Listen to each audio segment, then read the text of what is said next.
Welcome to the Beautiful Game. As always, I am Blake here with Ferris.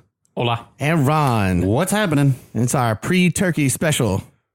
What? Well, Thanksgiving's next week. I really did not realize till we were talking 2 minutes ago that next week is actually Thanksgiving. Well, there's not a lot of soccer to talk about next week as much as we're going to have this week. So we'll get you stuffed with all your pre-Thanksgiving soccer news right now. Oh, Jesus. Can we restart the pod? This doesn't bode well. No, it doesn't. No, I'm exhausted. This is going to be great. By the way, I did get a book ordered that's like 444 Chuck Norris jokes, and I can't wait to rewrite them all as Zlatan. Yeah, love it. Yeah. It's going to be great. Which I was telling you earlier. I saw a headline today that Lindelof is better than Zlatan, and I was like, wait, what? Victor Lindelof, the defender for Manchester United, who had a spotty year, but whatever, was named the Sweden Player of the Year over Zlatan. Yeah, the national team. The national team. Yeah, like what? Huh? Seriously? And Zlatan booted him in the head. Just kicked him square in the jugular. And now that's over. Square in the jugular. Well, you are listening to the Beautiful Game where we talk about Zlatan Ibrahimovic, soccer, and craft beer. Which today we've got what? Premier League, MLS playoffs. And a little Bundesliga. Oh, yeah, a little Das Bundesliga. Yes. And we should mention the U.S. women's national team. They played today. They played already. Today. Yeah, it was their last match against Scotland. Portugal last week and Scotland today. Yep.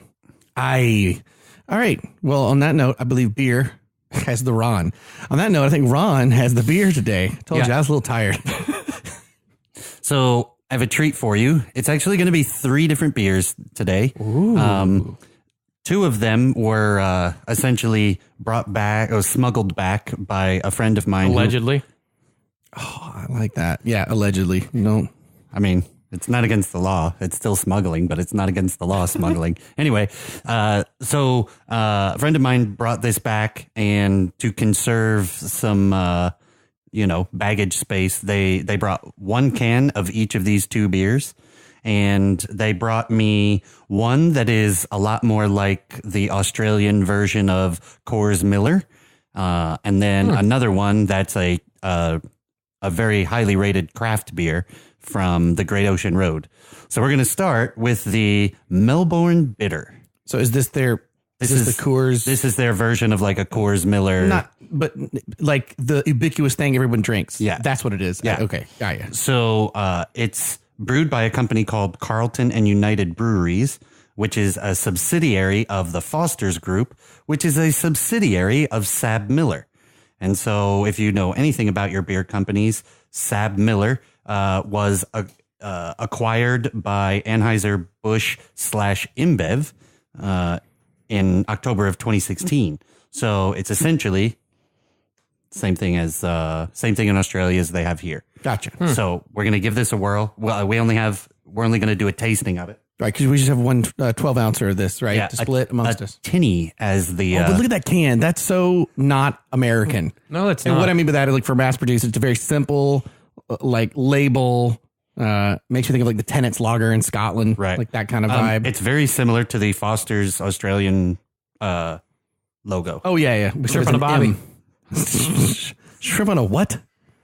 Bobby. What? That was Jamie Vardy. That wasn't Australian. That was shrimp on a bobby on the plane, chips on the plane. Chips on the plane. Actually, that was more old Greg. I'm old Greg, y'all. You want some Baileys? You know what that is? That's a pain in a Baileys so close to your face without getting your eyes wet. All right. What the? If you don't know what old Greg is, after this podcast, we're going to have a little fun. We're going to leave old Greg and watch a little old Greg, weird Scottish, British comedy. I don't even know what else it is to call it, but you're welcome, Ferris. Okay. So this is a 4.6 ABV, and it is... more than Miller Coors, though, in that respect. Yeah, it's true. So this does not hold an iconic status in many parts, as like the counterparts of the beers from Carlton United Beverages, like Foster's Lager or Victoria's Bitter or the Carlton Draft. That's the one I'm familiar with, is the Victoria Extra Special Bitter. I was able to have that when I was in Japan, and all the Aussie guys like that a whole lot. Right. So those have a much more nationwide following. This is very regional following. They're in Victoria. It's a Melbourne is in Victoria, essentially. I don't know if you would call it like a county or how that breaks down, but in Victoria, it's got a very famous following because renowned Melbourne brewer Jack Prendergast. But that's an Australian. Jack Pendergrass. He had to brew your beer, mate. He started brewing this in 1936, and it. You okay, Ferris? Yeah. Blake. Jack Pendergrass. So this is a really, really regional favorite. And it's got some strong, bitter aftertones, and it's a new style of hops that I don't think any of us have had. Is it an Australian? It's the Pride of Ringwood hop. Oh, who? Which I don't think any of us have had, at least certainly on the pod we have. No. Is it an Australian? Yeah. Like, what's the beer? What's the Falconers hops? That was New Zealand? A mix of two, yeah. Okay, yeah. Yeah, that's where the Falconer's Flight style beers come from. So this is give this thing a whirl. What was that hop again? Heart of Ringworm? I hope it's not. By Jack Pinkle? Jake Pendergrass. Jack Pendergrass. Jake Pendergrass. Crack that open. Let's skull it, mate. You know that? You hang out with the Australians, they tell you to skull it. That means drink it quick. I don't think I know. We might need to. Barbie. Here, I'll let you start the pour Don't worry, while I'll I start talk the a little pour. bit more about it. This looks like it'd be Melbourne's version of like the Beast. It's like a grass cutting beer. Pass me a glass there, my friend. Beer. So according to Rate Beer, here are some of the reviews. Oh God! Wait, thank you. It's kind of entertaining. This one says, "What Jesus drinks on a summer day off in Melbourne tastes the same as when it did when I was 16." Good enough for Jesus, good enough for you. Is that like Pabst Blue Ribbon where you get to go, it must be good as a blue ribbon. This beer, Jesus likes it, it must be good. I mean, it's just a great review. In the name of the Father, the Son. Oh, that's all. And the Holy Spirit. Get it? Jackie Pendergrass, here for you. Jackie Pendergrass. Sounds like he's a used car salesman, Right? Come on down to Pendergrass. Used car lot. Did you use car? Yeah, fill the keg of Jackie Pendergrass' favorite beer. So the average, actually, we should drink it first, and then I'll tell you what the average is. Not going All down right, the road mate. Ooh, lots of head retention. A lot of head retention. Very thin, yellow, Plain. tea-like color. Plain color. I'm not gonna lie. For some reason, I think I got the first pour because I have all of the carbonation. You actually have the third pour. Yeah. Really? Yeah. I'm gonna guess. My guess is gonna be like this is like a PBR. It's like a cold. If you get a cold one after cutting the grass on that kind of vibe, that's how you kind of want it. That's my guess. You got a guess, Ferris? I said it's like the Melbourne's version of the Beast. Oh, all right. There we go. Cheers, boyos. Slanjva. I smell more hops though than a normal like a Miller.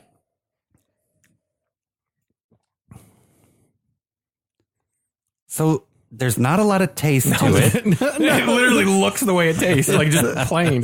That was such a nice, quiet, solid. No, who's gonna talk first? I was like, it tastes a lot like sweet water. look, here's the thing, mate. Jack Pendergrass is a simple fella living out in the outback doing his thing. You don't need no complicated drink. That's for wishy-washy people. It's just nice and simple. And there's a little bit of bitter on the back end of it. Just to let you know, life's rough. Got to give you a little bit of bitter in the back end. That's the ringworm hops. That's the ringworm hop. So I mean, we definitely had worst on the pod. Yeah. Oh, it ain't no New Thunder. No. Or snapper fish or Snapper fish. What was the other one? Snaphead IPA. Yeah. What was the other one though? No, that was it. The pig Latin. What was the? Oh, pork slap. Pork slap. Whee! Yeah. Yep. So take a guess of its average score on rate. Jackie Pendergrass is 1.5. Oh, Ferris? good 2.2. 1.84. Ooh, right. We were like right in the center there. Yeah. It's not great. It's utterly forgettable. Unlike Jackie Pendergrass's Used car lot. Used car lot. Come on down. Come on down. You won't forget us. You might forget the beer. I can't wait to see what those cheesy car commercials that he makes are. It's like a kangaroo. Yeah. That's the ringworm hops. Yeah. Like those terrible car commercials that come out of Tampa. Here's the thing. This is why this isn't good, but it isn't awful. Sure. It doesn't taste like anything. Sure. Right. Except for that weird bitter feeling at the end. Yeah, a little At the a very little bit end. of like that slight that funky, but in a good way that like a Pilsner Urquell has at the very end. This has just a little hint of that. That sort of Like bitter 1.8% of that. Yeah, Or what did you say? Except, 5? except for it has, if Pilsner Urquell has a very gradual build to a great flavor, this has like a sheepishly. It's sheep piece. That's why. So I'm going to say, That's why it's sheepish. So we save on the water over here. Can't be wasting water. I'm going to say this beer isn't good. I will say It's that not at 5% terrible. roughly alcohol, it would do the job, because if you wanted to pound these, it wouldn't. Nothing's stopping you, because it's like So it's the Keystone Light of Australia. yeah. I was going with the B, so I like too the far Beast. off. That was like college days. How much is a keg for the Budweiser? 7. How much for the Milwaukee Beast? 40. We'll get that. Yeah. We'll get that. Yeah, it's definitely not revolting. It's drinkable. It's just not that interesting. If you told me there. it was non-alcoholic beer, I would believe it. Yeah, that's true. I weirdly do smell more hops than you normally smell on something like this, except I don't taste them. Right. That's the pride of the ringworm. That's the Pride of the Ringworm. Can't even say that. Pride of the Ringworm sounds like a character from Lord of the Rings. That was filmed in New Zealand next door. All right, so Yep.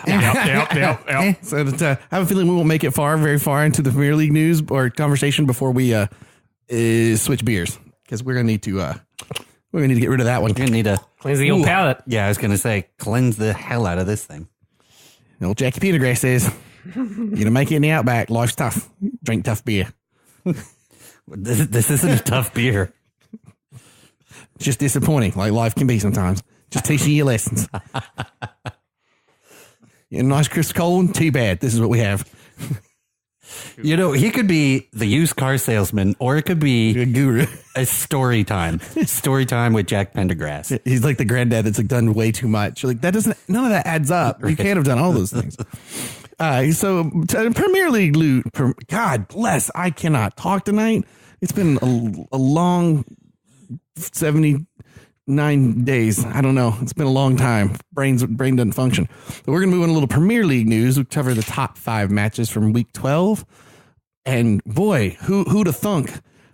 First on our top 5 matches of the weekend would be a little team called Cardiff City versus Brighton Hove Albion.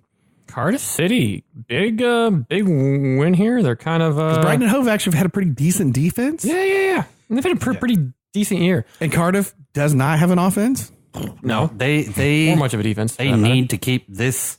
They need to keep accidentally winning, because they are currently in 18th and they've had a miserable season so far. Yeah, and I don't know if they necessarily, if this was an accident. I thought they played pretty good. They got themselves. They gave up an early goal, but sometimes that early goal isn't really helpful. Lewis Dunk just header off a corner, got Brighton and Hove up by 1 in the 6th minute. And I did not start him. Ugh. Dunk. Yeah. Oh, I don't even want to talk fantasy. I'm having a horrid year. Anyways, sometimes scoring that early is not necessarily good. It kind of backfires the more you get into the game. That kind of happened. Very poor tackle by Dale Stevens of Brighton in the 34th. So then they were playing the guy down. But earlier than that, in the 28th, Callum Patterson scored. And it wasn't so much Callum Patterson. Yes, he finished it in the end, but it was really, really nice play. Good ball control. Just trying to create something out of nothing in the center of the park, and then wheeling all the way over into kind of the corner and then putting it across.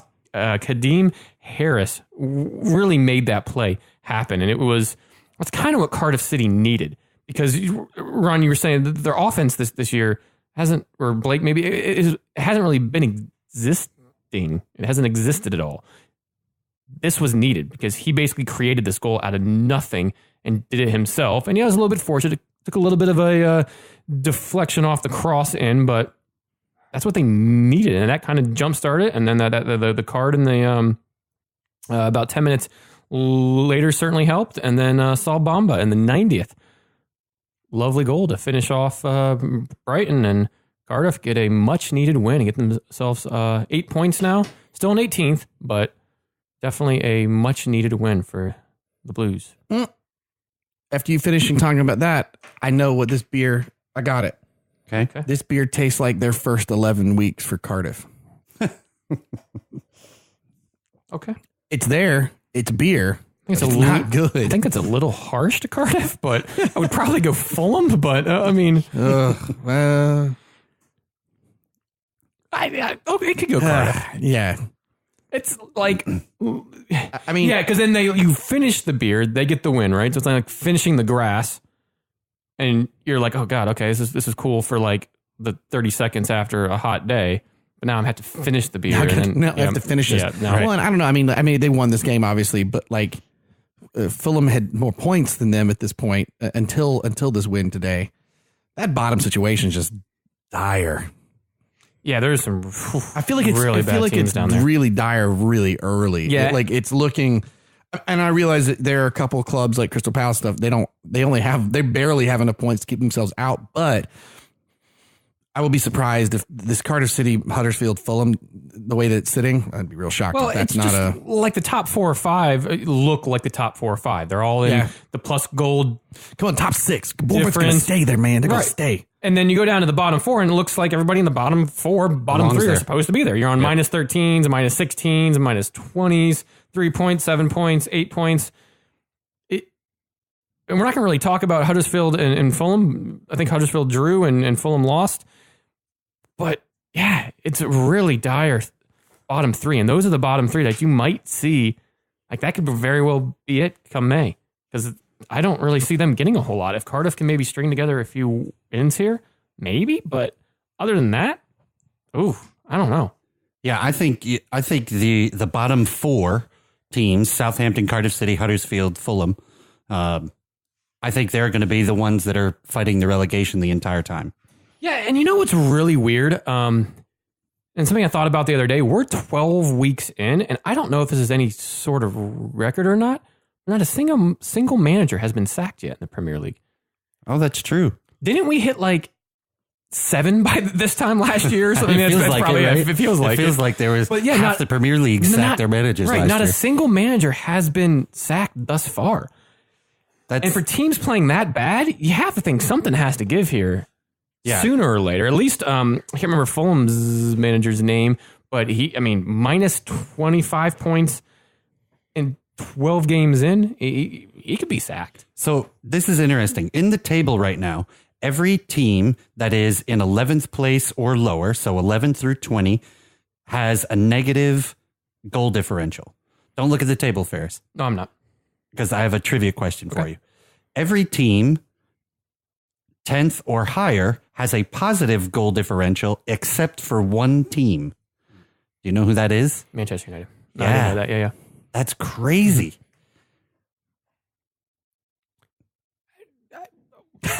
I'm not surprised. It's a Jose thing. I'm not surprised, yeah. I mean, and we'll get to the game here in a bit, but the extra goals that City put on certainly helped to that. I mean, we were even for a while. We were one up, minus 1 or 2 there for a while. Like, it is not really a surprise. I mean, it's just interesting. It is very interesting, though. That's the only team that's out of place. It's the opposite of this beer. It's interesting. Yeah, this is a largely forgettable beer. Ooh, yeah, man. I'm already done. I'm going to finish this guy up. I did not mow the grass today. I'm going to finish this. Well, we're going to get to that match, actually, though. Speaking of Man United in just a moment. But next, a really, really big win for Newcastle against Bournemouth. Powerhouse 6th place Bournemouth.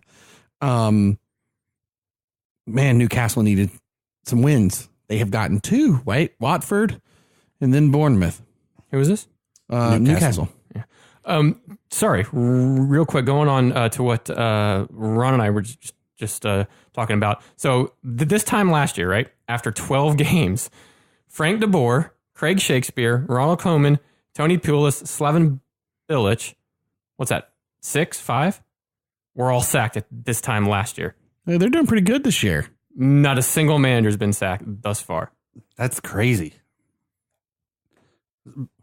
Well, That's crazy. and I think, but like, I don't know that Newcastle would have fired Rafa Benitez, but they were doing so poorly. But now he's gotten 2 wins for them. I don't think they're going to keep him after this year. But that's 2 big wins for Newcastle, who desperately needed some points. They were a team who, on paper, should be way better than they're doing, and not languishing in absolute like a territory of not being able to win a game. But this Watford was no pushover, and certainly Bournemouth has been playing really well. So this is a big win for Newcastle. Yeah, absolutely. And Solomon Rondon, welcome to the North, because a brace in this game, a very good brace, a thumping header for the second goal. That's what Newcastle has been expecting all year. It hasn't come from him all year, but that's what they've been expecting. And yeah, you're right.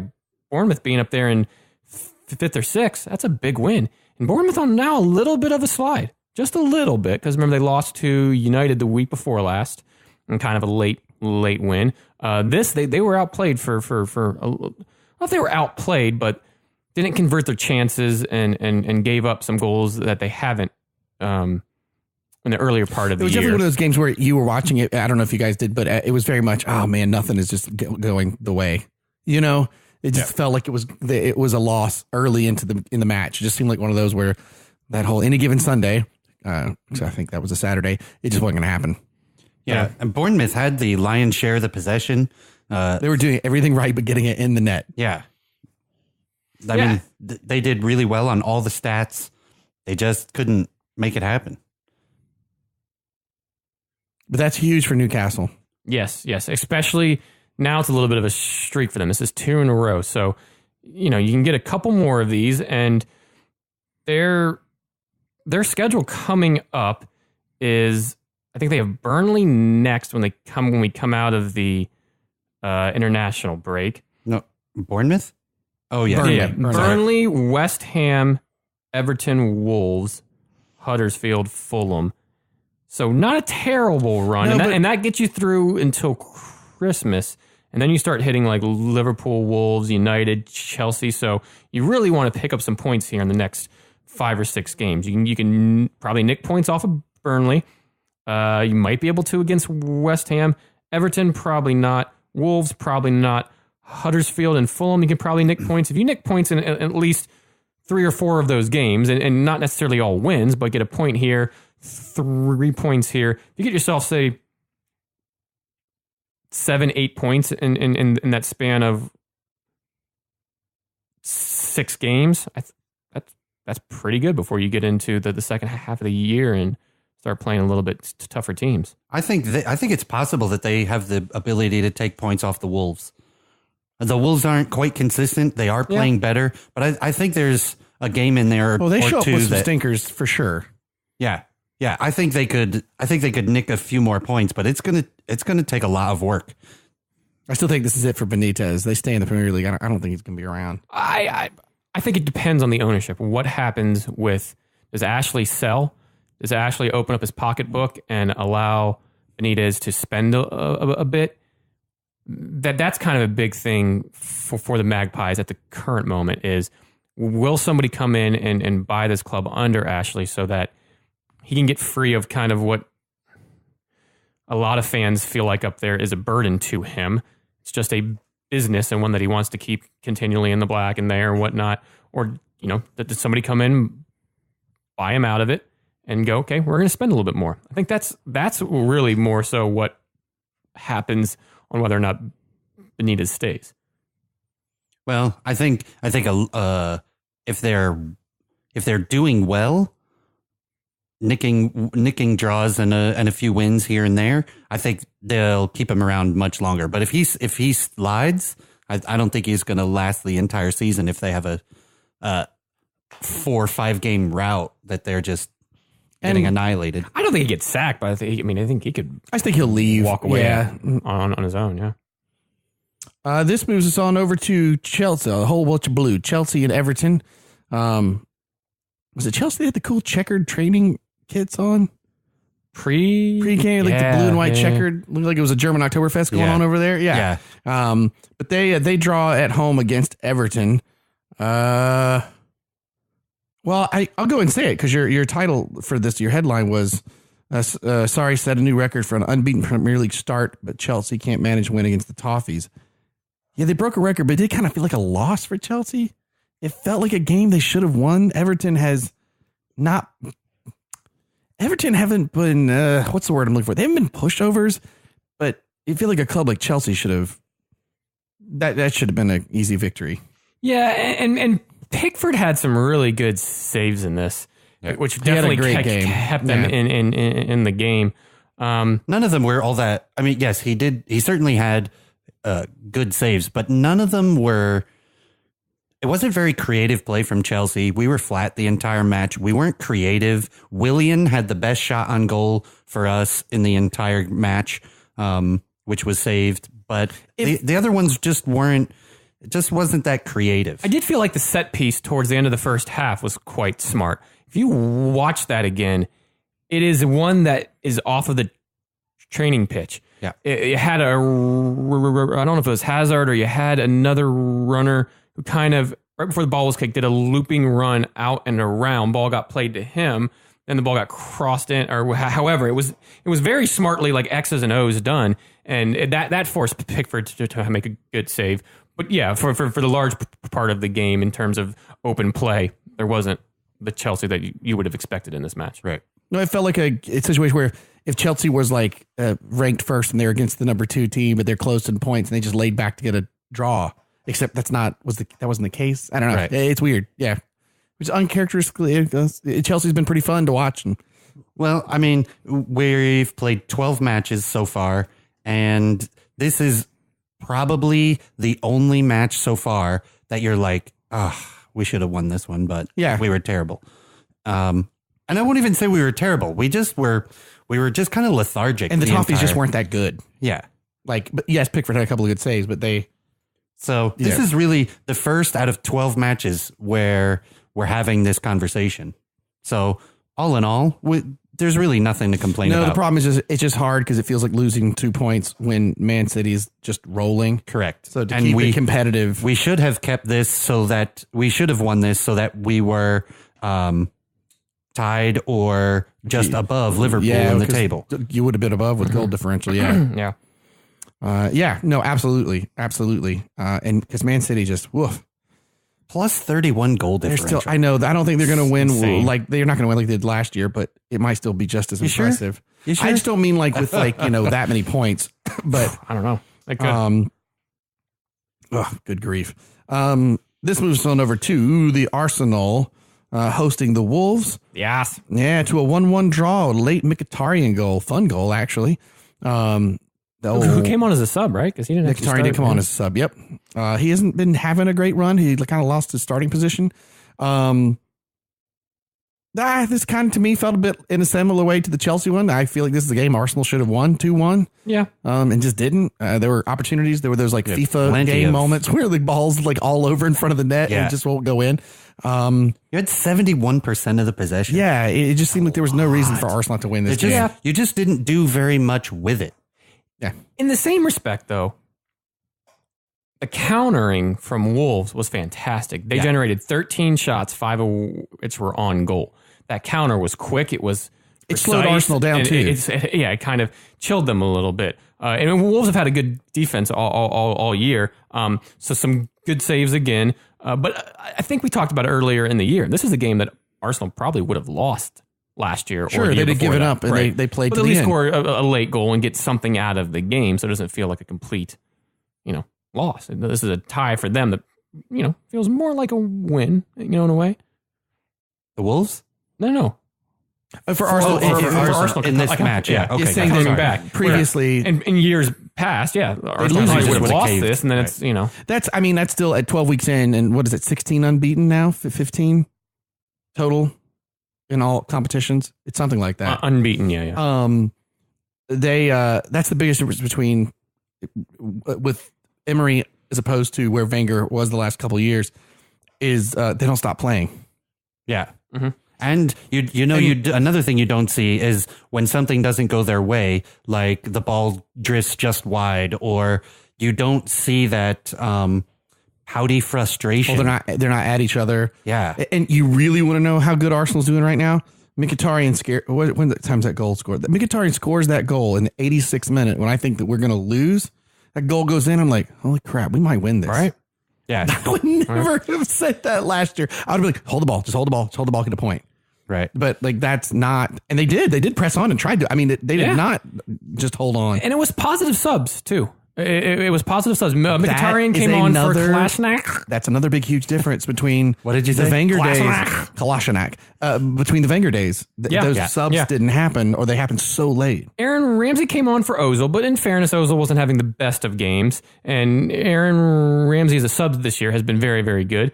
And Guendouzi came on for Iwobi. And while you're taking off an attacking talent and putting on more of a defensive-minded midfielder, they were able to hold the midfield a little bit better with him, and which then allowed Mkhitaryan, Lacazette, and Aubameyang to get a little bit more free and up the pitch more. So, again, I think it was good subs, and I think if you're an Arsenal fan, and Blake, you are, Emery's doing a fantastic job. You also said a phrase that's also the name of a person. That's called holding.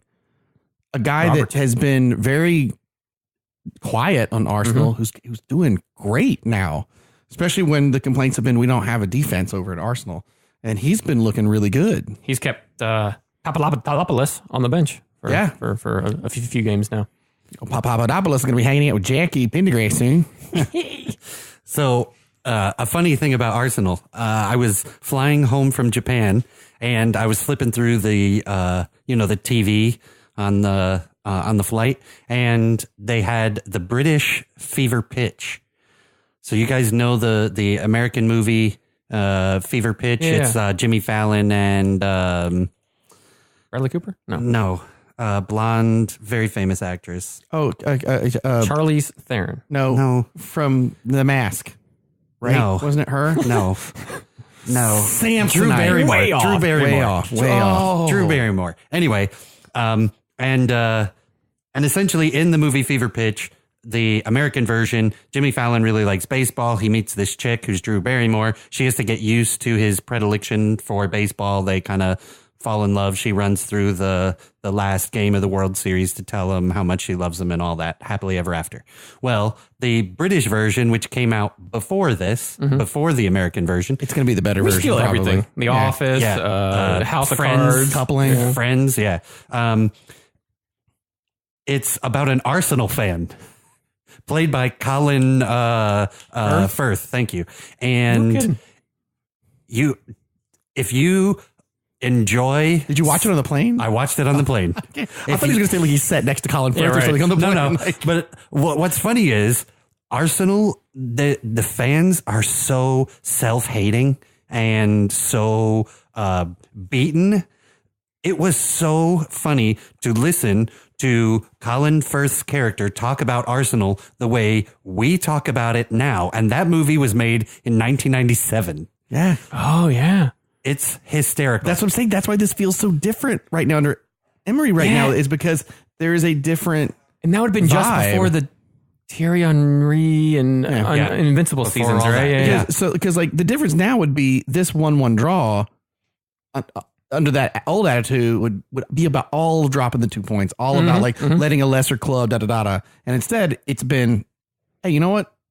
We should have won that, but we didn't blow it. We came out at the end to pull a point off and try to push on for the victory. It's such a different take. Yeah. I'll see how long it lasts, but like such a different take than it has been. So if you want a fun stroll through Arsenal's pre-1997 history, watch that movie. It's very funny. Okay, I'm going to have to watch that. And they remember we were talking about haunted stadiums on our haunted pitches on our Halloween special. Well, that entire movie takes place in Highbury Stadium. By the way, you can go to hell with your smiling man. That's a cool, happy spirit. Creepy, bro. Have you watched Haunting of Hill House with Mr. Smiles? Oh no! Hold on! No! I'm only like 3 haven't. episodes in. So I have not finished it yet, but that does not make me want to continue the series after hearing that. Let me just tell you, something shows up that you're like, this is why that story at Chelsea is horrific. Oh my God, I don't know What we sat there going, right now. what we sat there saying about like, oh, this is creepy. It should really be creepy. Like, this is what it sounds like. That show does it. So you go. Well, I'm being your nightmare. Go back and listen to the Halloween special. Yeah. Halloween special was a lot of fun. Was that episode 104? No, this is 104. This is 104. 103. Yeah. I can do math. Speaking of math, a lot of goals in this next match. Man City at home versus Manchester United. The Manchester Derby. Yeah, and it was not much of a derby. Man City is good. Very good. I think I tweeted that last week with one of their matches. Just like, great. They're just good. They're just good. And one thing that makes them so good, and I said it during the game, and Jose actually said it after the game in his press conference, is Man City is very, very good about making you pay for mistakes. Yes. Yeah. Any type of mistake, it was big or small. Well, and I say that because off of the first goal, it was a good cross and a good play, but Shaw turns off for just a second, and his feet aren't right, and he turns his head towards the defender and not the ball. And for that split second, that allows the ball to come in, and he was a hair too late and allowed that player to cross it back in front of goal. 9 times out of 10, Shaw's been playing fantastic this year. He clears that ball out of bounds. But that split second of his mistake of just keeping his feet weren't set to where he can move freely back, and turning his head slightly away from the ball for a hot second allowed that ball to come in, go over top, and boom, goal. Well, and the way Man U has played the last 2 matches was mistakes up front, the win in the end. And it's like, oh, you can't do that against Man City. You cannot. No, you will get, 100%. You got to play a perfect match. And that clearly did not happen. No, it did not. And even the second goal by Aguero started from a very poor turnover in midfield. Yeah. City broke, and a thumper from Aguero. They make you pay so fast on those mistakes. And, I mean, City dominated the third goal was just all City. 44 passes before the goal. Something insane like that. Probably, so far this season, the best all-around team goal in the entire Premier League.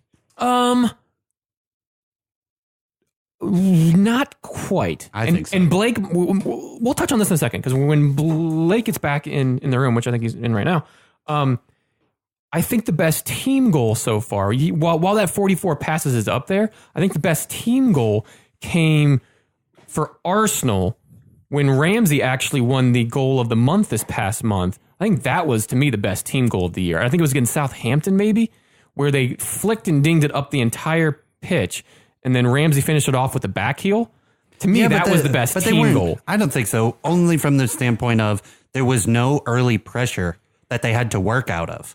They largely had the run of the field, whereas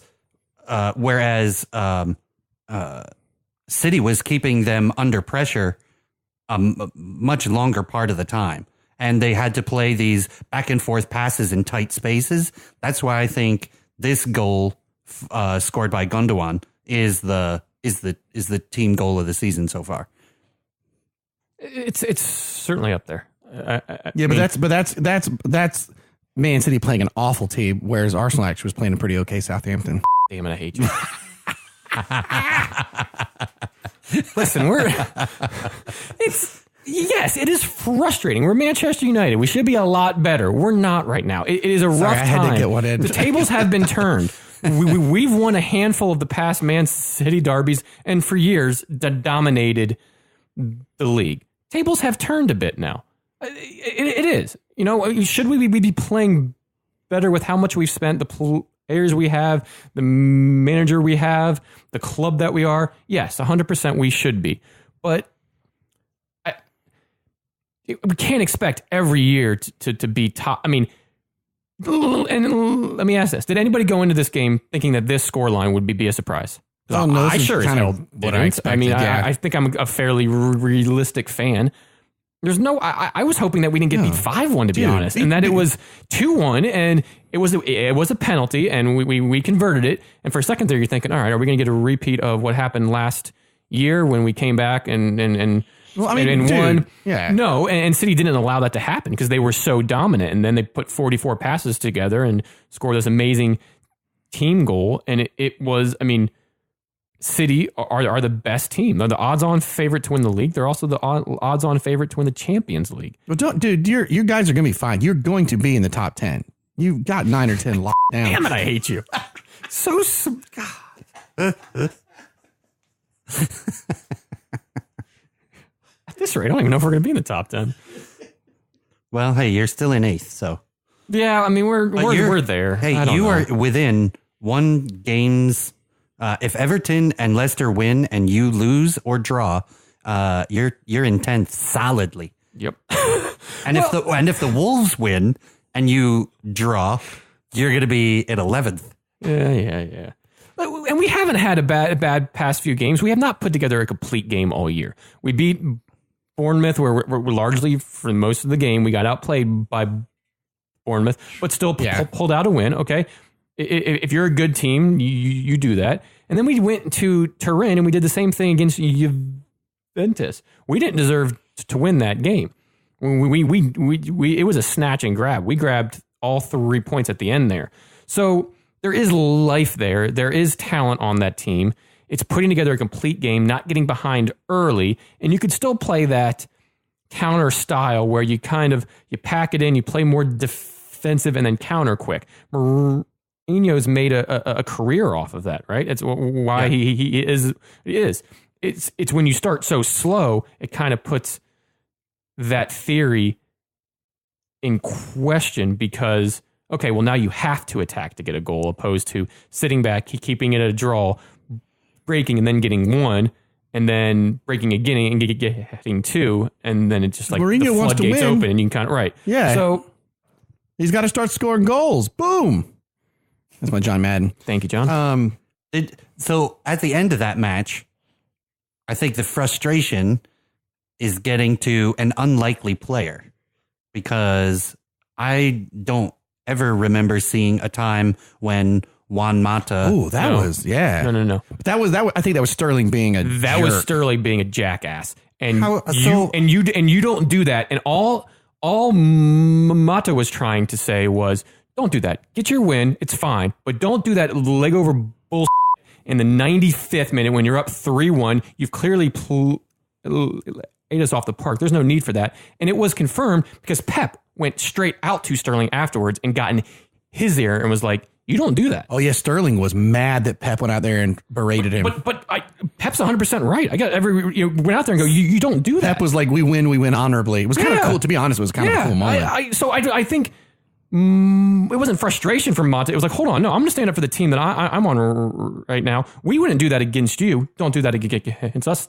Well, they would never do it against Man City because they can't. Well, no, we did last year though, right? It was we did last year. They won the league, and we came back at their place and won 3-2. But it was kind of the there player. was no leg overs and any of that. It was stuff. a player equivalent of Chelsea's assistant coach getting in Mourinho's face. It was like the same situation, like of just like what don't do that. We don't need. To I guess I just don't see that what Sterling was doing is that bad. He's really just wasting time. No, because if you waste time, you take it to the corner and you put your back to the players and you hold the ball up. He was doing leg over. And I said it in the bar. I think it was Matic or whoever went in, I'd go in studs against his calf if he did some shit like that. And I get it. Sterling is not a fan of Manchester United at all. He played for Liverpool. Okay, we're not friends. Then he plays for City. We're not friends either. So I get it. But that's not being a professional. It's not Pep's way, clearly. And that's what Pep said to him. And that's what one of the most respected, kindest, hugs, Ewok man in the Premier League was trying to say as well. He didn't go up and like shove him or anything. He handled it in a much cooler and calmer way and basically said, no, don't do that. And then Pep did the same thing. So I think everything was handled fine. Pep saw it and went, oh, Mata's mad. This was bad. Right. I'm going to have to go back and watch it because I really didn't think that anything... He's just wasting time. And if you're not going to close him down and go after him, he's just running the clock out. So I didn't really think that it was that bad. It wouldn't be that bad if the entire game and entire sport in general, you waste time by taking the ball to the corner, get as close to that flag as you can, and just hold the ball up. That's how you waste time in soccer. Yeah, this was some like this playground, like showing off. I'm gonna have to go back and watch it because with that in mind, because I really just, I mean, he wasn't in the corner, but he was on the extreme left side of the field. It's not like he was at the top of the box doing it. He was off to the left-hand side, out of the way doing it, and no one was closing him down. So how is that any different than the like 7 passes back and forth to the same player at the top of the arc when Manchester United wasn't closing anybody down and they were just wasting time? Because you weren't showboating. He was showboating. Right. Okay. I'll go back and look at it. Yeah, he was showboating because those passes are normal things. It was the showboating. It was that leg over leg stuff. It was like somebody doing that on like a playground to somebody. And people you like hear it in the crowd. Ronaldo and stuff will do that, but there is movement forward with it, or there's a movement towards goal with it. It's meant to throw you off, and it's a fancy move. This was just standing. It wasn't going anywhere. It was just showing off or just saying F you and let me leg. Was not happy. Good for Pep. I agree. But I mean, and I don't think it took away because it didn't. It wasn't the main talking point, probably because Pep handled it the way that he did.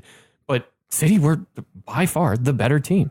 They dominated every part of this game. They're so good. They're just so good.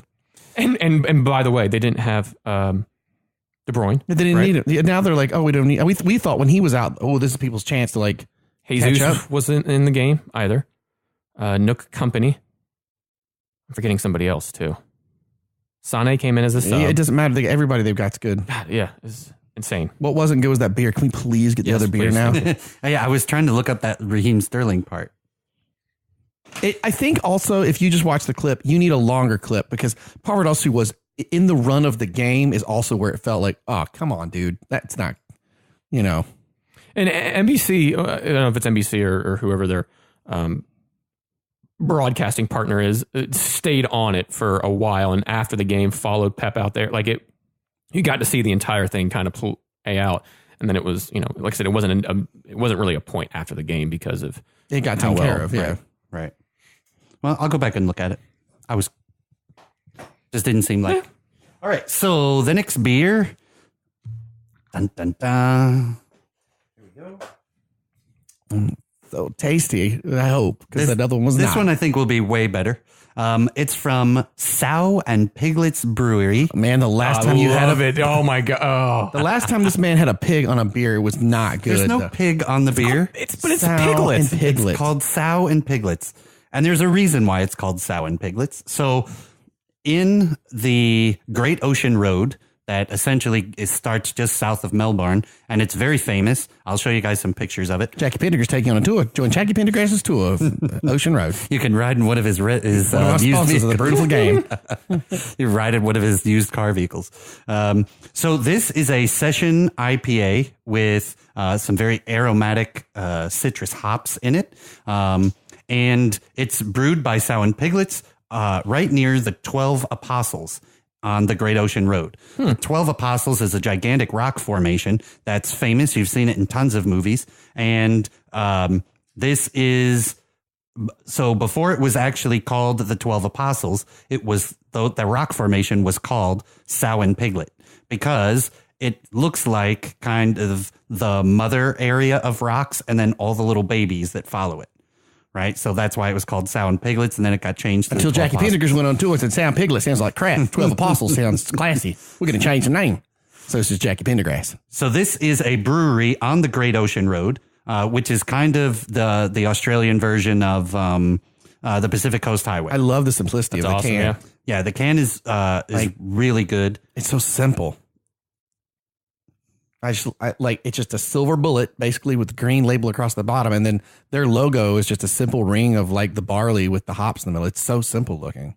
It's 3.5 ABV. Drink gregariously. Yeah, gregariously. Drink gregariously, says Jackie Pendergrass. I would just drink. Drink gregariously. So from its rugged coastline to the renowned 12 Apostles nearby, that's the rock formation we were just talking about, through its wonderful village streets and perfect beaches, Port Campbell is the ideal place to brew beer. It is relaxed, unhurried, and surrounded in nature's majesty. Every single Sow and Piglets beer, whether from a tap, can, or U-keg, has been lovingly crafted by sourcing the best ingredients, best gear, and the best people nursed in the best environment.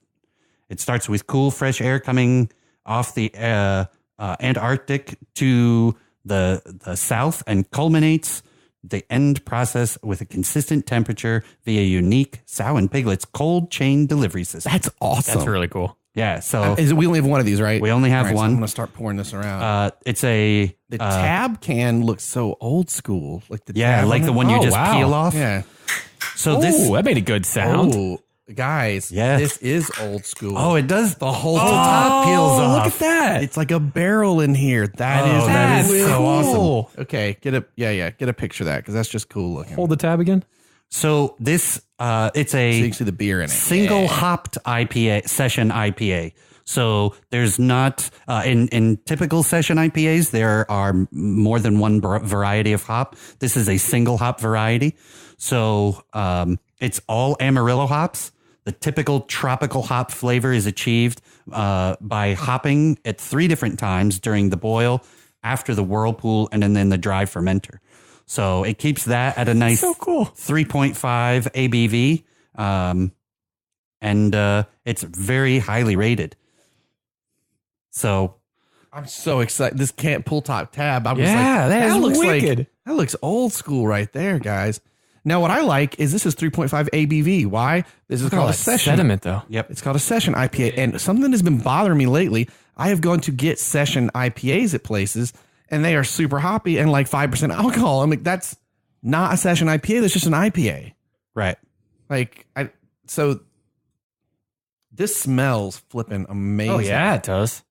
I'm usually not the biggest session IPA fan, but I'm excited to try this. Yeah, the website is pretty slick. Sowandpiglets.com. They have a pretty cool story Drink gregariously. on how their brewery came to be, and the view of the 12 Apostles from there is pretty amazing. Let's give it a shot. All right, gents, here we go. This one's already, I know, going to be a lot better. Oh, it smells so good. It smells nice and chunky, citrusy, which is crazy because it's a session IPA. Usually that's a thinner. That's okay. That's what it's supposed to be. Right. But this doesn't smell like that at all. Cheers. Holy cow. Wow. If I didn't know that was a session IPA, I Wow. would just assume it's full-throated. That's the Never mind. the hops that keep on giving. Yeah, that's what That is Jackie, the hops that keep on that's giving. what Jackie Pendergrass says whole year round. Wow. Where's Jackie? He usually eats these damn things. That's pretty amazing. Jackie eats wombats. So there This are is really good. this brewery has a bunch of really good beers. Their year-round beers are an IPA at 5.9 ABV, the Session IPA, the Aussie Ale, Pale Ale, a Kolsch, a Dunkel, a Marzen. I want more beers to have these tab tops. Yeah, I do too. Like when we put a picture, we'll put it up on the website, but literally the whole top comes off. So it's just like a open top barrel is what it looks like. Does anybody know why that is the way it is? No, Like why the tab is it's very hoppy. What's left in the can? different? I don't know. It's an old school thing. It used to be done that way. Yeah, like did it hold it better? I think it was a manufacturing thing. It's like what could be done. When you have to drink it so weird. I just watch hoppy. it. I took a swig of what was left on the bottom. I was like, oh God, that's hoppy. I passed it over to Ron. It is so hoppy. That is like It's a punch all in the throat. The oils or whatever right oh. there. I mean, give it a whirl. There's not much left, but that's pretty amazing. It's even. It's like it's potent. How am I gonna like Just skull it, mate. Skull it. Skull it.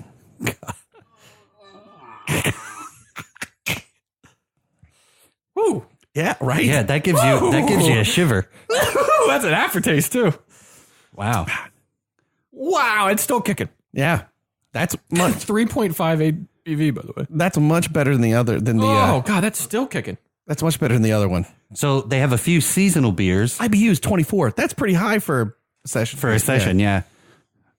But, you know, depending on who you talk to, the IBUs are, I don't know. There's a lot of people who don't necessarily agree with the whole IBU. Like how much they mean or don't mean. Right. And it's up to each brewer for how they do it. But their seasonal beers are a Hefeweizen, New England India Pale Ale.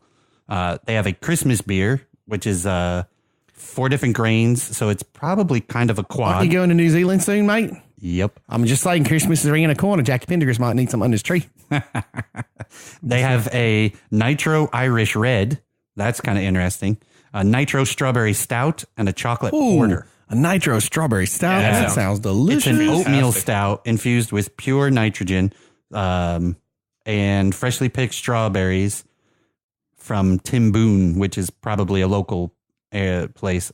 And it's added in the fermenting process. So those sugars are going to keep the yeast going for quite some time. The whole year round, Clark. The whole year. Man, that's awesome. Yeah. So if you're in the neighborhood, go for it. This is pretty good. And you still have a 4-pack of something else left behind. Correct. Yep. All right. I'm excited, man. So real quick, we're not going to go totally big into the Bundesliga, but as you mentioned, Ferris, before we got on the show, this Borussia Dortmund Bayern Munich match, probably one of the best matches of the weekend. Oh, by far, definitely the best match in the Bundesliga. But for the weekend, yeah, probably the best match. It was so much fun. And I can't tell you, I would love to go to Signal Iduna Park someday and just be in that stadium. Oh, be in that atmosphere? God almighty, it looked so much fun. It was back and forth. It was the two top teams primarily throughout the years in the top flight of German football. And the big players came out to play. Lewandowski with 2 goals. Could have had 3, was called back. Marco Reus with the brace, and Paco Alcacer, who has been a barn burner this year, has come on and scored goals. He has like 8 or 10 so far this year. Came on in the second half and ended up getting the 3rd goal, which ended up getting Dortmund all 3 points. But it was back and forth. Can you imagine what it'll be like that stadium for Dortmund to it win? was so much fun to watch. And I can't even imagine in the stadium how loud it is. The fans with such passion. The big fencing and the flags and the smoke and the God almighty. It just seems angry Germans. Just yellow and black everywhere and just passion for the game. And yeah, Bayern haven't really had a good year thus far in the league. They've drawn a bunch. They've lost a few. I mean, they're sitting in 5th right now. But still, when these two teams get together, it's entertaining. And this match lived up to it. Lewandowski started off the scoring in the 26th. Marco Reus just after halftime with a penalty in the 49th. Then Lewandowski again in the 52nd. That guy's pretty good. He's very good. Made it 2-1 to Dortmund. Then Dortmund come back again with Reus in the 67th. And then Paco, who comes on again as a sub. He had a chance earlier that could have won the game. He kind of scuffed the lines there a bit. But then a lovely, just calm, cool, collected finish in the 73rd. And Dortmund are able to hang on to what is a great win. And I don't believe they have lost yet in the league, or they're either unbeaten or they've won all their games. I think they're Well, and they're 7 points clear of the top now. They're 7 points clear. No. They're 4 points clear of the top, 7 points clear of Bayern, who are in 5th. So right now, the Bundesliga standings look like it's after 11 games played. Borussia Dortmund 1st, Borussia Mönchengladbach 2nd, RB Leipzig 3rd, Eintracht Frankfurt 4th, and Bayern Munich 5th. Pretty interesting thus far. And Dortmund have just been on fire. They're playing so well, so entertaining. They have a young Englishman that plays for them by the name of Jadon Sancho, who has come on and played fantastic. Unfortunately, Pulisic didn't get into the game on this. He was a sub, but he's played awesome for them this year. I think he has a couple of Champions League goals. They just have a fun team. A young back line, which could hurt them the more they get into the Champions League and further into the league. But a lot of scoring talent, a lot of fun. Axel Witsel has been a huge signing for them, just a talisman in the midfield. And Bayern, unfortunately, kind of going the other way on this. Kind of an aging squad. Robin's up there, Ribéry's up there now, Mueller, an old 30. Time to retire to MLS. Come on over, Mueller. I take him. I take him in a here heartbeat. in the city in a heartbeat. And Robin. And Robin, yeah. Still in 5th, and yeah, they'll probably get back up there. And who knows? They could even win the entire thing by the time the year's done. But just a fun match. And if you can, I know we're primarily a Premier League pod, and they're the big league that's on NBC and NBCSN.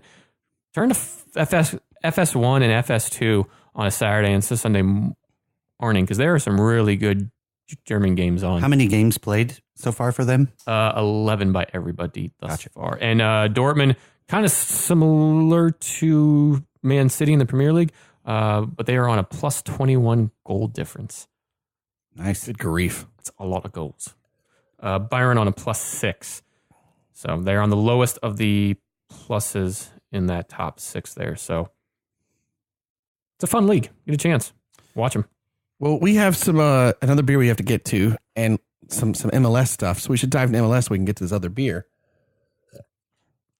So maybe about halfway through. So MLS, the playoffs have started. They are underway, and our road to the MLS Cup final is starting to shape up as we've just finished the second legs of the 2-leg conference semis. Say that 5 times. Jeez. It's so crazy. Okay, so we before the pod, we're eating. We're trying to figure this out Because we realized we screwed up. We definitely screwed doing up our brackets because we forgot that the MLS reseeds after the opening rounds. Yes, they do.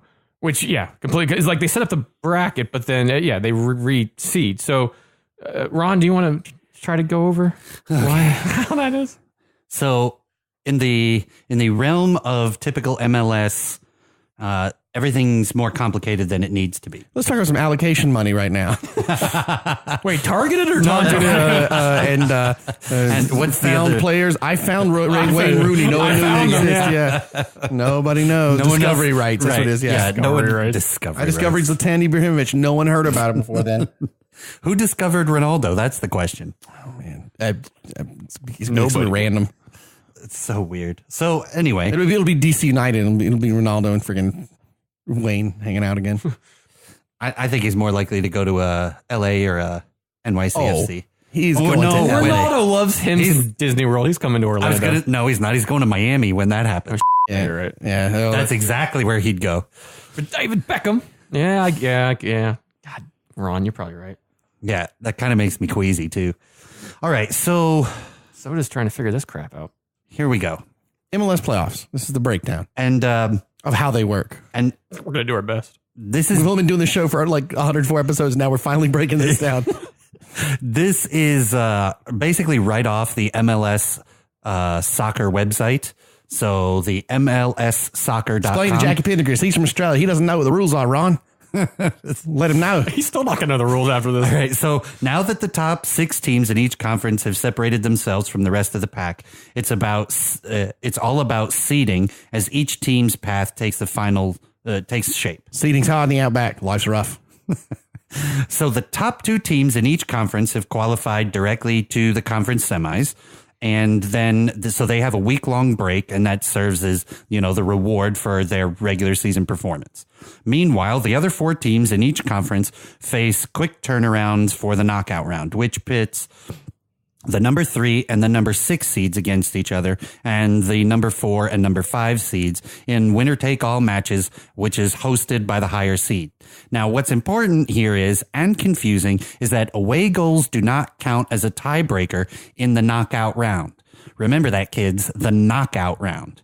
All right, so... Still following along there, Tom? Follow the bouncing ball. It's karaoke. So now the reseeding for the conference semifinals. When the field has been trimmed to just 8 teams, 4 per conference, the knockout round winners are then reseeded ahead of the conference semis based on their regular season performance. The lowest remaining seed in each conference will play the number 2, while number 1 seed, while the number 2 takes on the team, the other team, right? So, for example, if the number 6 seed sprung an upset against number 3 and the number 5 seed did the same against number 4, the conference semis would pit the number 1 seed to the number 6 against seed. 6, and then 2 against 5. Correct. How is that not splitting hairs at that point? I just don't understand. Because even if it goes the other way around and 1 ends up playing 3, so 2 ends up playing 6. What? I just Okay, so it gets more fun. It's going to get more fun. Of course it does. Buckle in. It's the MLS. Because Yeah, targeted allocated money, baby. buckle in, because here comes the rest of it. So, conference semis and the championships. So once the single elimination knockout round matches narrow the field, the format switches to a 2-match aggregate goal series for the conference semifinals and the conference championships. The lower seed hosting the first leg and the higher seed hosting the second leg. The team with the most total goals over 2 legs advances. Oh, and there's an Afton saying, I hate this MLS. Yeah, she's like, I'm so confused. I'm so confused by this playoff. What is the point? Okay, so now when we get you try to explain this, Ron. I'm going to go find her a pacifier. Okay. Wait, can I do that instead? I'd rather do that than listen to this. Hey, I can't make this interesting. Sorry. No, I know. It's not your fault. So the conference semis, we decide we're going to switch the way the playoffs are done, and now we're going to a 2-match series. All right. So if the teams, here's how the weird tiebreaker thing goes, right? Because remember, the team with the most total goals over the 2 legs advances. So if the teams score an equal number of goals over the course of both matches, the team with the most road goals in the series advances to the conference championship. So now away goals do count. So kind of like Champions League type games. Right. If at the end of 180 minutes, the teams are tied on both total goals and away goals, the teams will play 2 15-minute extra time periods in which away goals do not count. So so now we're switching back, and all That's the right, away yeah. goals that you have scored previously don't count. Which I don't think is that way in like UEFA Champions League. I think even if you score an extra time, like if you're tied after the first 2 rounds, or if you're tied after after the first 2 legs and then you have to go into extra time, I think if that away goal goes in, then you go ahead again. I think. Okay, so It's not the case here for this, because you said we switched back at that point. No, it's the previous away goals, not an away goal you score in this game. Wait, what? It's all your previous, because if you did it your way, the team that is away is never going to have the chance to win if they score an away goal. So it's the away goals you've scored before, not the away goals you score here. Hell, Jackie Pinder don't understand what the hell's going on over here. So, all right, it's we played Clear 2 as mud, rounds y'all. of game, right? So let's say Orlando City is playing the Houston Dynamo. So we're going with fantasy. I'm Sure, with you. complete fantasy. And Orlando City at Houston win the game 2-1. And then Houston come to Orlando City and win the game 2-1. So we're now tied 3 across the board, both teams with 2 away goals. Right. Okay, but then in extra time at City, Houston scores a goal. But that doesn't count for more. That does not count because for it's more. the In extra this league, time. I want to say in the Champions League, it would count still as count more. for Right. more. Okay, just making sure we're... Yeah. All right, so again, if at the end of 180 minutes, the teams are tied in both total goals and away goals, the teams play 2 15-minute extra time periods in which the away goals do not count, followed by, if necessary, penalty kicks to determine the winner. Could you just start reading some stuff on LegalZoom.com for just like exciting? It feels, as we said some of the things out loud, some of the things you go, I guess it makes sense, like the seeding thing of the, one, but it seems like in a league that has wanted to cater to getting an American audience to watch, it is an unnecessary complication in the playoff system, Completely different unnecessary. than like the NCAA or the NFL or anything. That seems confusing to me. Well, because it's, what? Here's the problem. Oh my God, this is it. And we didn't say this earlier. It's the MLS being MLS. It's not like the Champions League way of doing things in the playoffs. And it's not like American other sports leagues. It's some weird thing in the middle. They've tried to oddly combine it. 1 foot in the water, 1 foot out of the water. That's or the problem. kind of in the water. And I'm a little bit wet, but like And if it's a rainy Tuesday, there's something a little different that happens. And they do it by just mass confusion.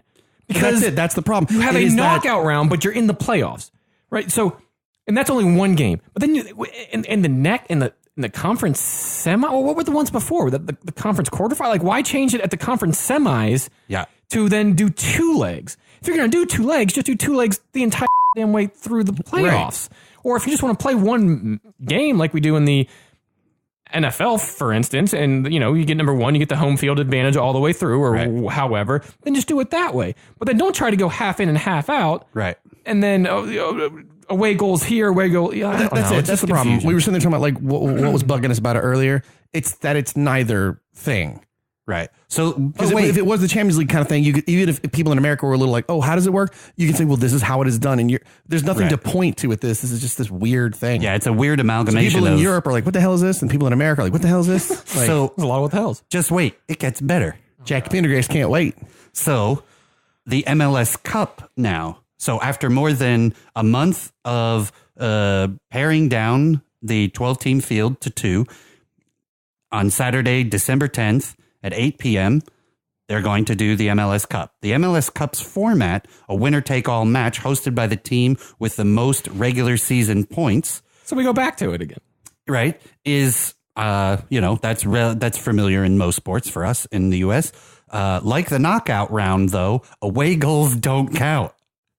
So like the knockout round, extra time, and if necessary, penalty kicks will break a tie in regulation. So we just keep bouncing back and forth.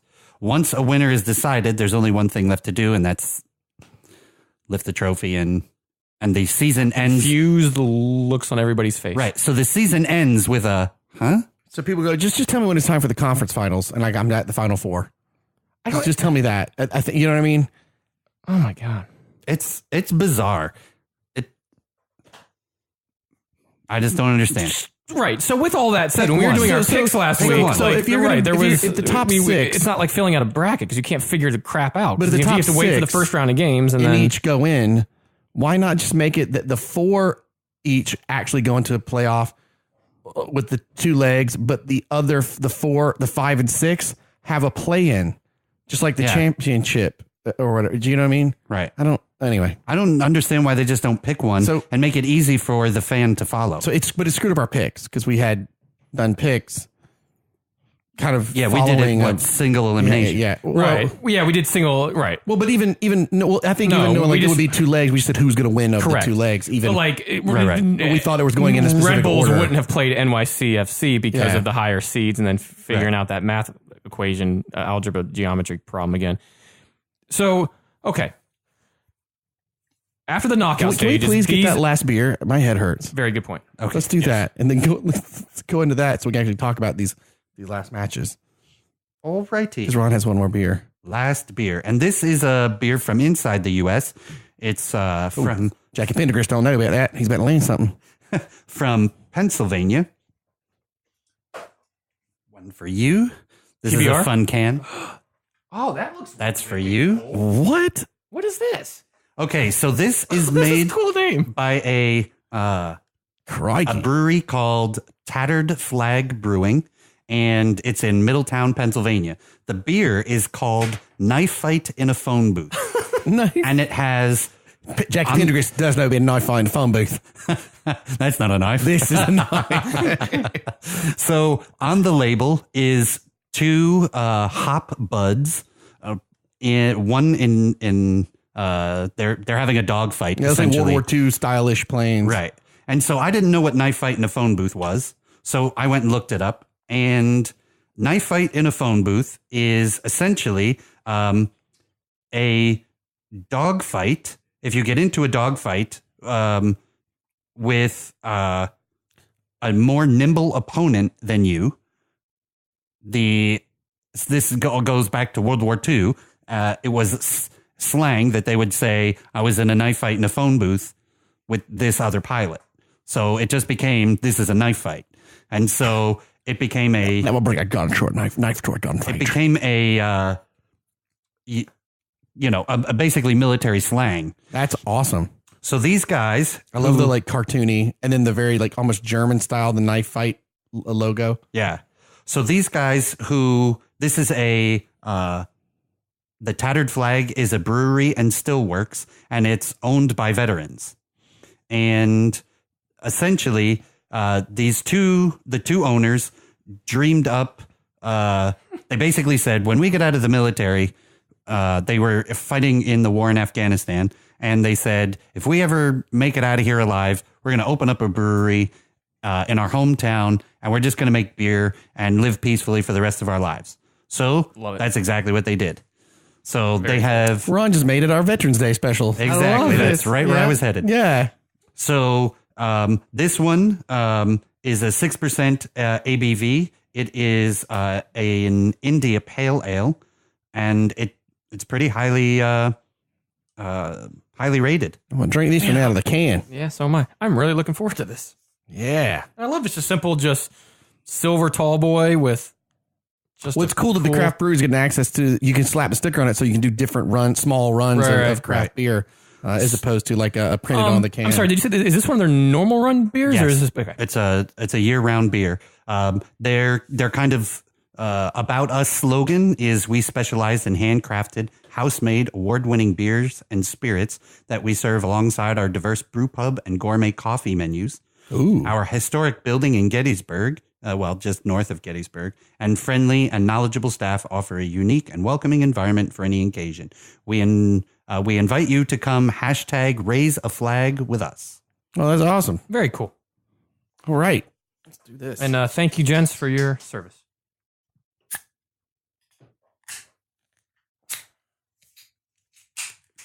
We established that does absolutely nothing, right? Yep. Oh, yeah. Scientifically, don't care. Like to do it.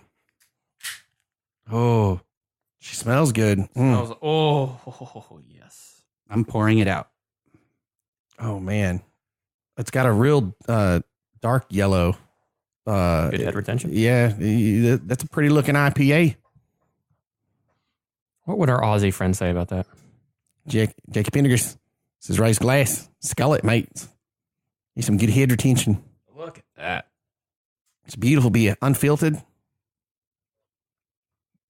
All right, gentlemen. All right. Let's give it a whirl. Cheers. I'm excited about this. Cheers. Cilantro. Oh, man, those guys make a good beer. Woo. Oh, that's a good tasty IPA right there. Wow. Man. The hop flavor right off the top.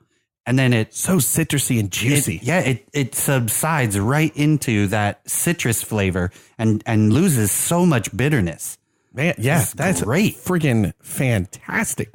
Man, that is a good IPA. I actually think this is more dangerous. This is more dangerous because it could be a session IPA, not because of its low alcohol content, but it's so drinkable. Mm-hmm. Yeah, you could throw these back so fast. Man, that's good. Knife Fight in a Phone Booth. And what's the name of the brewery? Tattered Flag Brewing. That's awesome. Man, that's awesome. That is really tasty. Oh, that makes me feel better about being confused about the MLS playoffs. So that first beer we had. So we just wrapped up the second leg of the conference semis. Right. That's where we're at. Right. So the 8 teams remaining after the knockout rounds with away goals, without away goals, with single game eliminated, however the hell that went. Yes, exactly. Seattle Sounders played Portland. Kansas Sporting KC played Real Salt Lake. Atlanta United played NYCFC. And the Red Bulls played the Columbus Crew. Those that were knocked out were actually two of Blake and Ron's picks to win the entire thing. LAFC, they gone. And DC United. Man, DC United. They gone. Bing. And FC Dallas. They gone too. Dallas had the Crew going a bit further. Yeah. And not for lack of trying. No. They really went after it. And no, I think, Blake, you had... Well, no, because I think we all had the Crew at that time playing DC United. So I think a lot of us actually picked DC United to go through. I picked them to go all the way. Who? DC Yes, United. you did. Yeah. I think I had DC United in Portland, so I still have Portland in it still. But a lot of like Union got knocked out. Yeah, because basically, so what happened off the legs was Seattle beat Portland 3-2, but tied on aggregate. Portland advanced 4-2 on aggregate. No. Yeah. They were tied on aggregate. They advanced on penalties. Oh, sorry, advanced on penalties. Correct. So they won 4-2 on penalties. I think they were tied maybe 3-3 on aggregate. Does that sound right to anybody? I think so. Yeah, so tied 4-4 on aggregate. So, I mean, this is a Western playoff match that you want. Two big teams in the West, the Cascadia Cup type feel to each of these, and Portland just enough to see Seattle through, and it took all the way to penalties, and Portland converted when Seattle didn't. Seattle, in the offseason, do yourselves a favor and work on your penalty taking. That was some really terrible penalty taking. Yeah, not the best. Go back and watch Pogba's 28 steps. Teddy Pendergrass likes Pogba's 28 steps. Which, did anybody see his Instagram the next day? No. He took a video of him getting out to his car. Yeah. It was like 28 steps to get out to his car. It was pretty good. It's the new Neymar video. At least he's got a good sense of humor. Oh, yeah. But Portland, they are the team that just kind of doesn't die. Like they've hung around all year. They think they fired Caleb Porter. No, he just didn't return after winning. Yeah. They got rid of Nagby in the offseason. Doesn't have a job. Right. They got rid of Nagby in the offseason, and you're thinking, well, I mean, I think I may even had him. I don't know, but I mean, you're like, well, okay. They ended up well in the West and win 2 games in a row and beat their rivals in Seattle in 2 legs. They have a very tough game coming up, but Portland just hanging around. They can get more games at home too. Good for them. The next one up was Sporting KC Real Salt Lake. They win 4-2. So Sporting KC, they, as you put it here, survived Real Salt Lake's playoff surge. Yeah. And they advanced 5-3 in aggregate. Sporting KC does. Yeah, Real Salt Lake put up quite a fight. Fair in the end, and Real Salt Lake put up a hell of a fight. Yeah, I don't think that's what anybody thought. And if you watch their match, their knockout match, they didn't win on away goals. They just won flat out. They beat LAFC 3-2 in that. But if you get a chance, go back and see Damar Krylech, who believe scored in this game, his goal in the 58th minute of the LAFC game. Did you guys see that? No, I did not. He did this Danielson karate. Yes, I did see this. What is it? The crane kick. The crane kick. He did a jump. I did see that. Yeah, I did see that. Awesome. Lashed it with the top of his laces. This is nice. Yeah, it was awesome goal. But yeah, I mean, Real Salt Lake, who kind of just went in here in 6th and beat LAFC at LAFC, who were just surging all year and very good. And they beat them and then almost pulled out another shock win against Sporting KC. And they were giving Sporting KC everything that they could handle, both in Real, at the Rio Tinto, but also at Sporting KC. They almost pulled this one off. Next up, that gives us Atlanta United winning 3-1 over NYCFC. And NYCFC show up kind of disappointing as Atlanta they went on aggregate 4-1. NYCFC just did not. I think the late form of NYCFC carried them meekly into the playoffs. They were winning toward the end. NYCFC were winning toward the end of the season. It just wasn't the beginning and mid-season form that we're used to seeing from them. So I'm not really surprised that. Well, but also though, Atlanta was a little shaky at the end, a little. Like after that announcement that Tito would be leaving, everything else, and it seemed to shock them. They lost the supporters shield, right? And so there was kind of a question of, I didn't know if NYCFC's that would matter because Atlanta had seemed a little off their game. I'm still not sure because I just don't think NYCFC showed up very well. No, they Atlanta's didn't. a good team. I'm not saying that. No, they didn't. Atlanta did a very interesting thing in I think it was the second leg.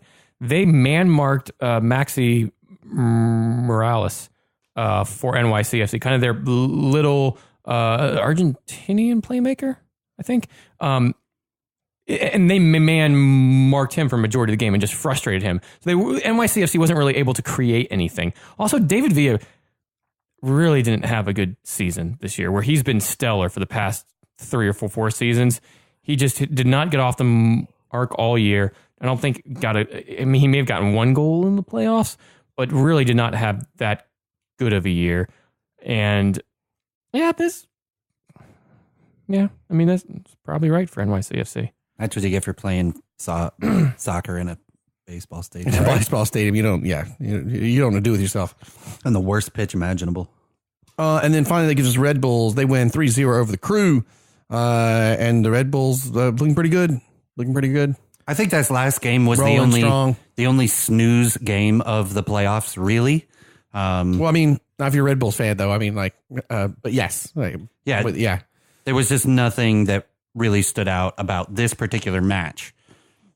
No, I mean, Red Bulls needed to be the Red Bulls in this game. They weren't necessarily in the first leg. They went into this 1-0 down, but a very professional game from them. They got the goals.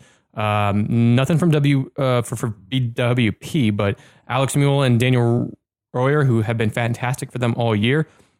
Royer got 2 goals and Mule got 1, and really pushed them through a very professional win from the Red Bulls. This will see the Red Bulls against Atlanta. Correct. So 1 and 2 in the East. Which is probably going to be better than the actual MLS Cup. Because these could be. Probably, yeah. These are pretty much the 2 best teams.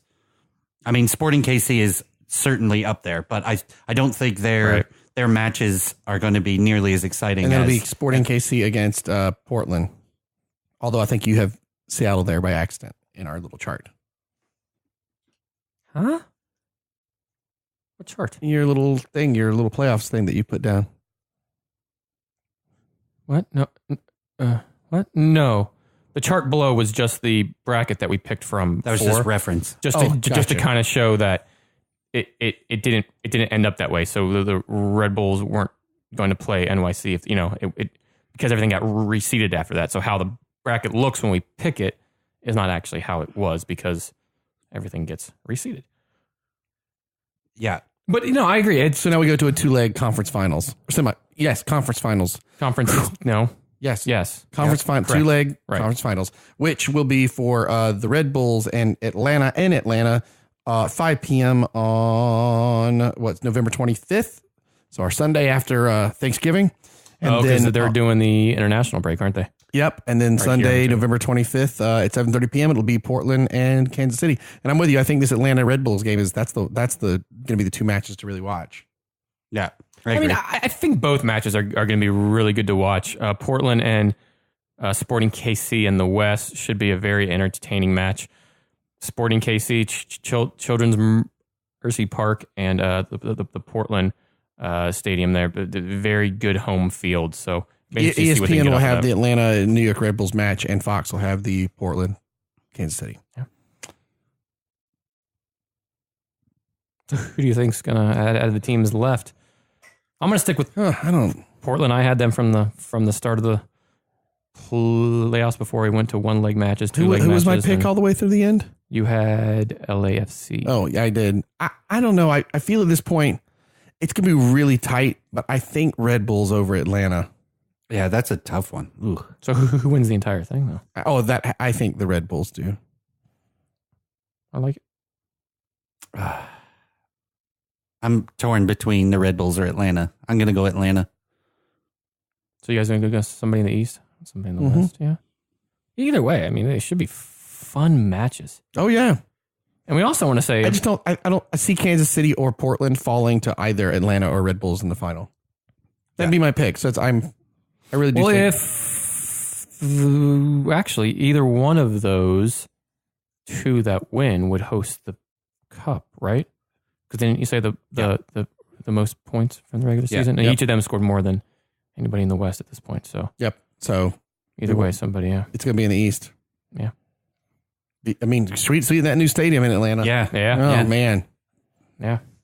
Did you? We wanted to say real quick a big thank you to Eric in New York. Oh, took the picture with the supporter shield with the beautiful game koozie. That was pretty cool, man. Thank you very much. See, I picked the Red Bulls. I didn't. I'm sorry. Oh, you didn't pick who you think's going to win the whole thing? No, I did. Oh, how did I miss Portland that? still. Portland. Oh, Portland. Yeah. Gotcha. I picked them from the start, and I'm going to stick with them. God, this beer is really good. Look at Ron's glass report. It looks like freaking orange juice is how thick it is. Yeah, and completely unfiltered. So tasty. So very, tasty. very good. Before we get hop off, Ron, I didn't catch this today, but you say you watched the women's national team against Scotland. Yeah, I got to watch the last 20 minutes, and so the ladies beat Scotland 1-0. Final game of 2018 for them. Yep, and it is also means the ladies have gone all year without losing, so they are unbeaten in all games of 2018. Why does that make me more nervous going into the World Cup? Oh yeah, no, don't say anything. Some really cool first caps though in this latest round, right? Didn't Danny Caprico? I'm not sure if I'm saying that right. God, I forget what team she plays for in the NWSL, but she got a first cap against Portugal earlier in the international break. Did you say Alex Morgan got another goal? She had a really nice goal, completely unmarked in the box. Crystal Dunn makes a great cross right over the central defenders, and Alex Morgan, just calm as you like, puts it in the back of the net. She's danger close to 100 goals, and she's going to score her 100th in the World Cup group stages. We know all that. It's going to happen. That's awesome. So all at a solid year by the U.S. national team. I can't wait until next year. Jackie Pendergrass says, let's go to France. I know, right? I'm trying to find the starting lineup here real quick.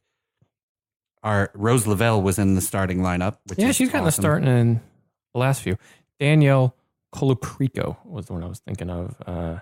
She got a cap, which is very exciting to see. She plays for the Chicago Red Stars in the NWSL. Oh, and also, did you see What? What did you say?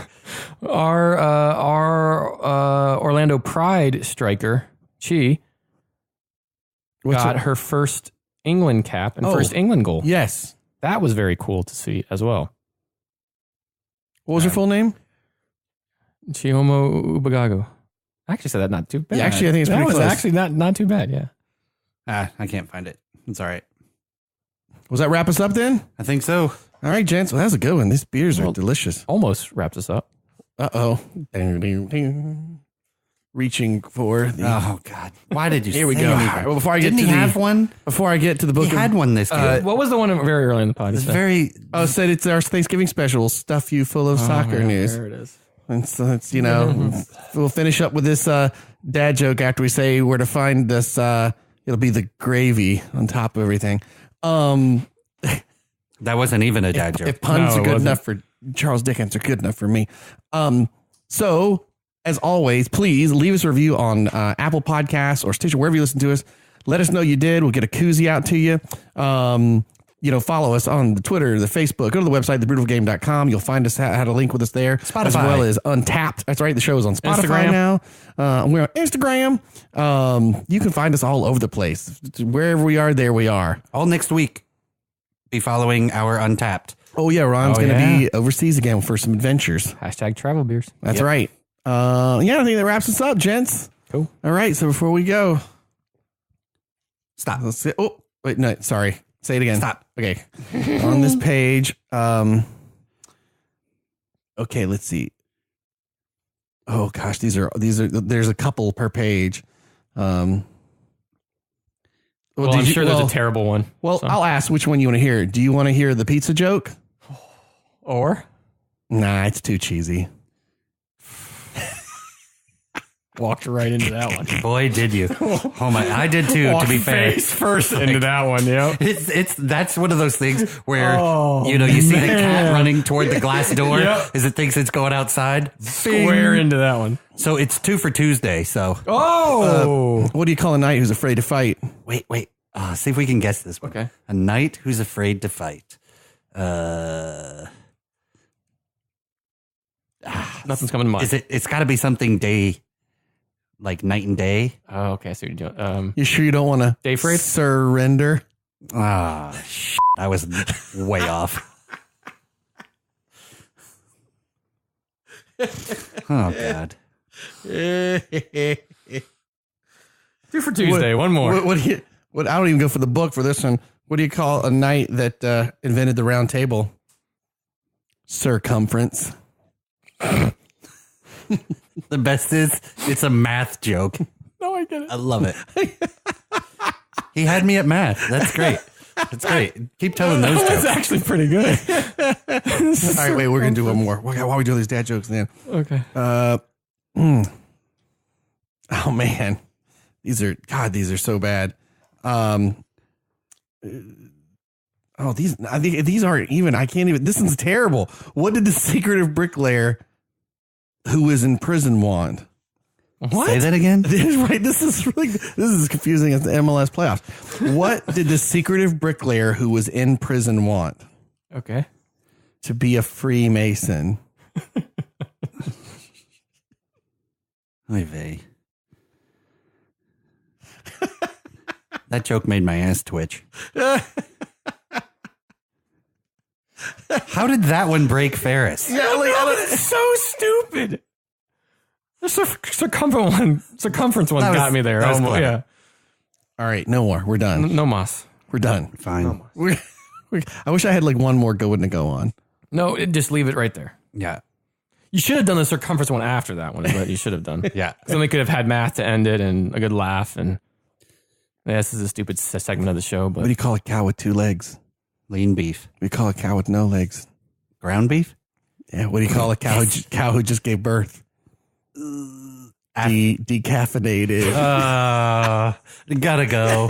We gotta go. You've been listening to The Brutal Game. No mas, por favor.